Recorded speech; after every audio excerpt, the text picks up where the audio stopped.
killed up to 75 people, including young children, in circumstances of pure horror. The fact of this attack should surprise no one.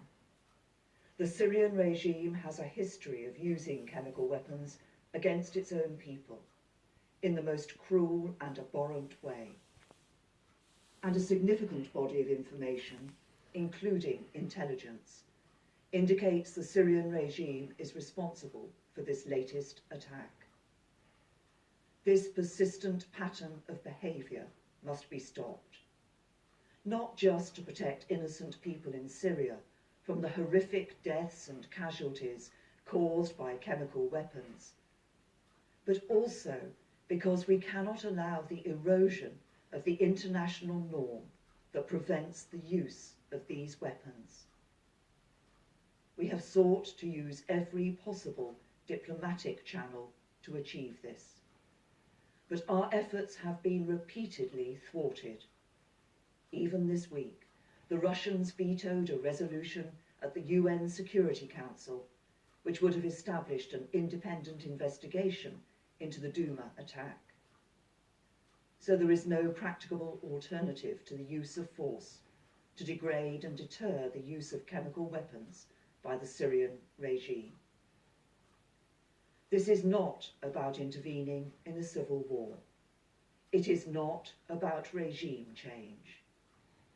It is about a limited and targeted strike that does not further escalate tensions in the region and that does everything possible to prevent civilian casualties.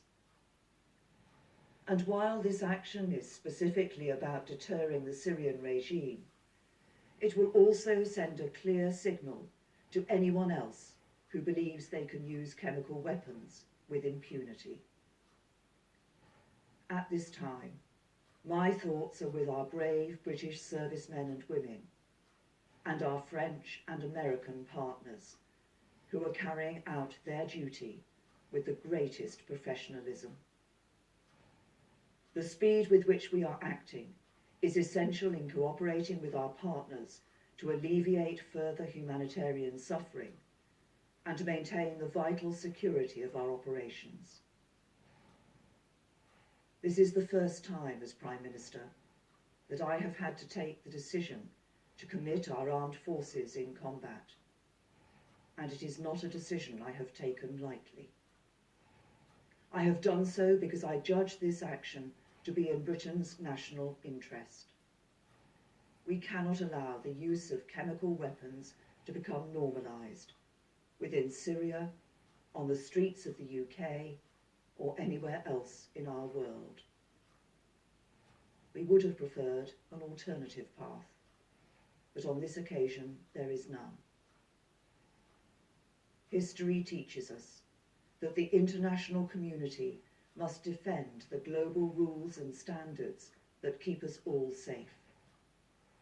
That is what our country has always done, and what we will continue to do.